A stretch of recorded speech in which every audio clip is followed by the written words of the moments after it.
अस्सलाम अलैकुम दोस्तों। अगर आप कभी भी हवाई सफर के दौरान जहाज के हचकोले खाते हुए उसके बाजों पकड़कर बैठे हैं और सोच रहे हैं कि आखिर क्यों ऐसा हो रहा है, तो ये वीडियो आप ही के लिए है।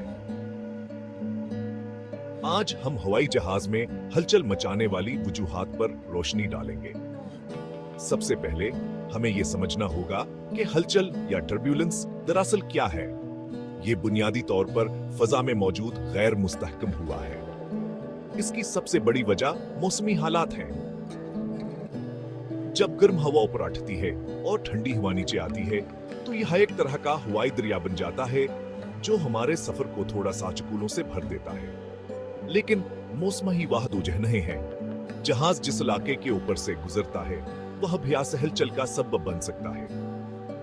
मिसाल के तौर पर पहाड़ हवा को कै तरफ धकेलते हैं, जिससे हमें उनके ऊपर से गुजरते हुए हलचल महसूस होती है।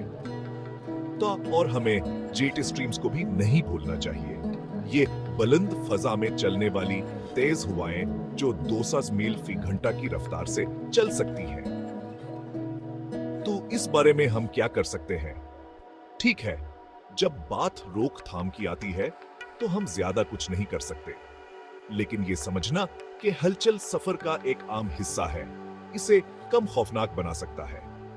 याद रखें, पायलट और जहाज इन मुश्किल हालात से निपटने के लिए अच्छी तरह तैयार होते हैं। तो अगली बार जब आप हवा में हों और चीजें हलचल मचा दें, तो एक गहरा सांस लें और सुकून से बैठें। ये तो बस जहाज का आसमान के साथ रक्स है। सफर बखीर और आपसे बादलों में मुलाकात होगी।